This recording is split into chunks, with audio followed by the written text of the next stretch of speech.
What's going on? So, I'm making this video. So I want to talk about Kratom real quick. So, I haven't used Kratom since Friday. So Friday, today is Tuesday. It's 4 days, right? Haven't used Kratom in 4 days.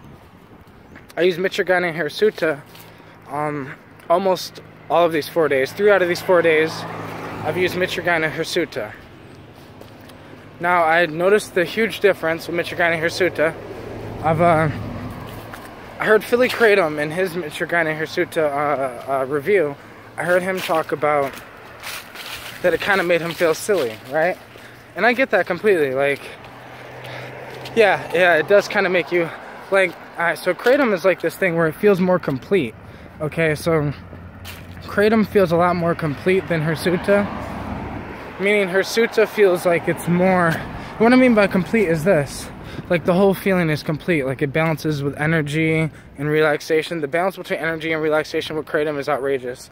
You know, the fact that you can pick Kratom that'll make you more relaxed or pick Kratom that'll make you more energized. Like, you can't do that with Hirsuta, at least right now. Because there's only just Mitragyna Hirsuta. There is no, like, red vein, white vein, red vein. But what I've noticed with Hirsuta, though, is it's more like it reminds me more of like a red vein Kratom. So if you like red vein, you probably like it. But at the same time, you might not, because Hirsuta is more silly. Wait until this truck passes. That's the beauty about being able to pause these things, right, on the phone. But nah, it's just, it does make you more silly. So I couldn't really, I don't know, I guess you could work on this, right? But it's just, it makes you more silly. So I don't know, it's different.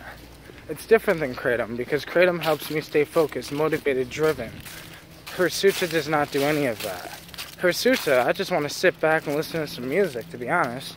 Sit back and enjoy myself, maybe laugh with a few friends, you know, have some good times. Like, that's kind of what I want to do with Hirsuta. It's also, I've tried Javanica too, Mitragyna Javanica. Javanica is a lot more trippy in the mind than all these other different, you know, than Hirsuta and Speciosa. Because what I'm talking about here is the Mitragyna family, because Kratom is Mitragyna Speciosa. There's Mitragyna Hirsuta, there's Mitragyna Javanica. There's also a bunch of other Mitragyna plants, because I think there's like 7 Mitragyna plants that I've researched. Also, the Speciosa, you know, the Speciosa is Kratom, but out of all the Mitragyna, Speciosa is probably the most balanced, and that's why I can see it's the most popular that most people use out of the, you know, Mitragyna family, because it's so much more balanced. Now, at the same time, this is the one thing, so on a spiritual level, because I'm on like this spiritual, psychedelic, deep, whatever path, you know, like journey inside of my mind, journey trying to find myself, that type of shit. So it's like, a lot of people would prefer the Kratom thing, because Kratom helps you stay more motivated, stay more driven. It's very grounding herb, okay? It's very grounding. What I've noticed with plants and herbs is there are plants that help you ascend, and there are plants that help, you know, ground you. And I think that, like today, I took some white lotus, and white lotus and the lotus flowers are a family of flowers that help you ascend. And they have a what's it called? They have a ceiling, and a lot of these plants have a ceiling, right? A lot of these plants aren't like pure psychedelics. You know, psychedelics tend to take you all the way, but even certain psychedelics have a ceiling. Because when you're talking about psychedelics, what are you talking about? Like, if we're talking about what's the most intense, then usually people say DMT, because DMT will take you all the way directly inside of the psychedelic world, instead of having the psychedelic world creep into the third dimension. It takes you all the way.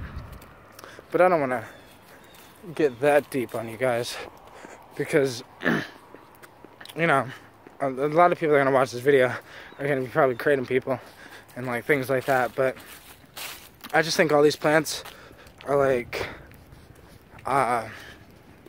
plants have different personalities, and like I've been able to almost categorize these plants into different categories based on their personalities and based on, you know, a lot of things. You know, the Chinese medicine's been doing it with the Chinese herbs, hot and cold herbs, things like that.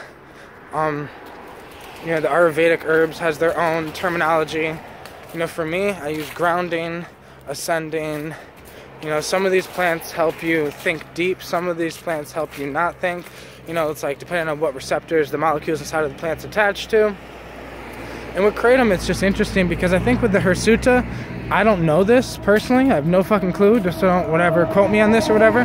But it seems like there's more serotonin activity with hirsuta. I mean, obviously there is also the opioid receptors are you know, work with this too. So there are, and the thing with hirsuta is the main molecule in hirsuta, I'm pretty sure, is mitraphyline. And mitraphyline is also in kratom, but it's not the main active molecule in kratom. Mitragyna hirsuta does not contain, you know, mitragynine or 7-hydroxymitragynine. Yeah, so, and neither does, and Javanica is a whole completely different thing. Javanica has completely different molecules, does not contain the same thing that kratom has, or any of the same molecules that kratom has, or hirsuta. It's a completely different, you know, molecules. But like I said, Javanica is a little more psychedelic-ish.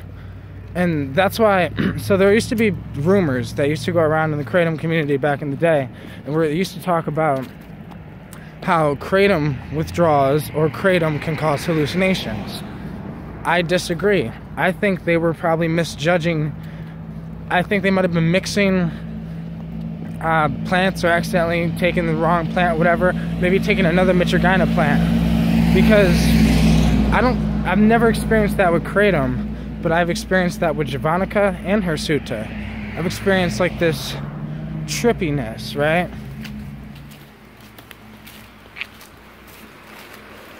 Well, there's no way I'm crossing that. I was gonna cross that. But nah, there's like this trippiness with Javanica that's interesting, that I like, because, you know, I love diving deep into my mind. I like all these different plants. But a lot of people that use kratom are using it, like a lot of the people nowadays are using it like to help them get off opiates, or to help them stay motivated or driven, and, you know, the other type of things are not to stay motivated and driven.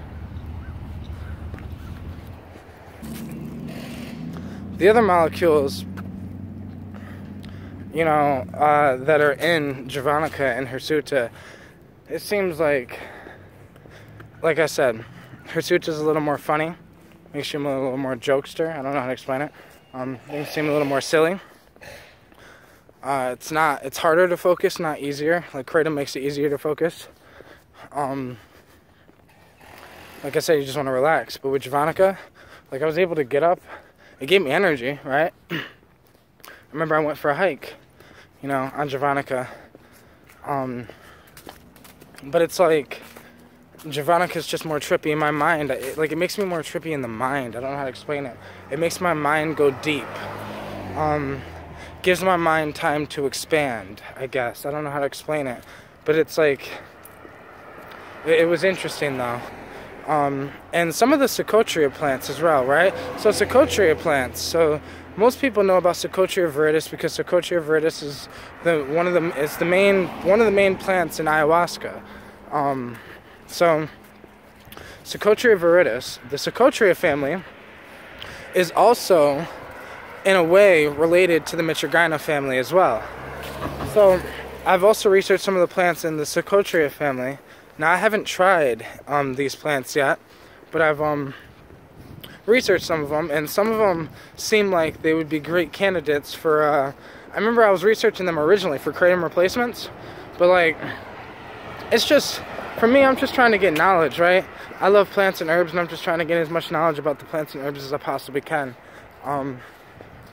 So yeah, there's some plants in the Psychotria family that have molecules that are similar to kratom, and that the effects of them are also reported to be similar to kratom, as in energizing and relaxing, help with motivation, you know. But once I can acquire some of those plants, I'll let you guys know how that went. But I just want to talk about, you know, this shit, because without kratom, what I've noticed is I'm not as grounded. Kratom helps me stay grounded. When you're diving deep into the mind, using psychoactive substances, psychedelics, and all that other shit, like, when you're diving deep into your mind, you know, people used to say it leaves you far out, because those type of substances do leave you far out. But grounding herbs,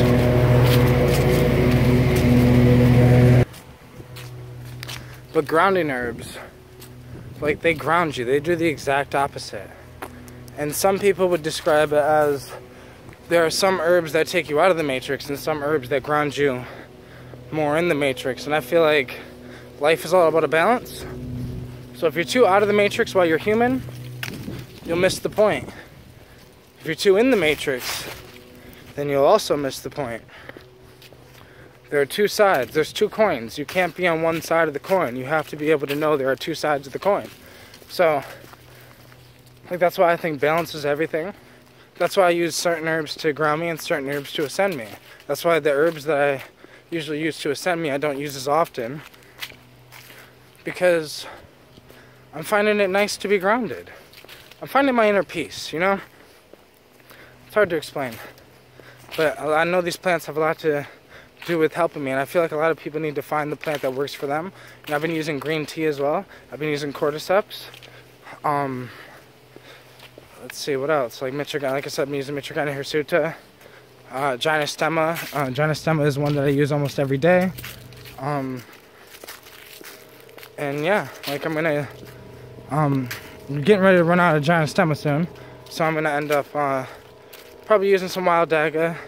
I also want to have an experience, like a 5-gram experience, make a 5-gram tea with the wild daga that I grew. Because the wild daga that I grew, or the clip daga I should say, the flower petals were the strongest clip daga flower petals I've ever tried. Like, it was the strongest wild daga I've ever had. And I grew it, you know, but I also used ormus in my dirt, and made my own, like, compost, and made sure the dirt and soil was good. But yeah, I love these plants and herbs, you know. Eventually, I'd love to find a way, if it's even possible, to train kratom to deal with the cold. There's been reports of people, you know, training plants over years and years of time, you know, and getting them ready, getting them prepared for the cold, or getting them ready, you know, whatever. It takes a long time, but, like, I don't know, I'm just so interested in these things. Like I said, I'm very interested in the Mitragyna family. You know, I'm getting ready to, I'm working on trying to find connects for other Mitragynas, because the only ones I ever see nowadays is Mitragyna hirsuta and Mitragyna speciosa. I have a connect for javanica, but it's just, yeah, I'm trying to find more connects. I'm also trying to find connects for, like I said, for other speciosas, other Mitragynas, and yeah, speciosa is becoming kind of like weed too, where it's like there's so many different strains of speciosa, right? And there's a lot of people that say there are no strains, that all kratom is the same, and I completely disagree. Completely disagree. That's like saying all weed is the same. Because if you grow a strain, a plant in one place, and you grow a plant in another place, even if they're the same plant, over time they will genetically change over time. That's just how plants do. Plants evolve a lot faster than humans. So because they evolve a lot faster than humans, they change, their genetics change a lot faster. And I also disagree, because some kratom leaves are wide, some kratom leaves are, you know, short, narrow, you know? There's definitely a difference. But I'm gonna get going, guys. I'm at my destination.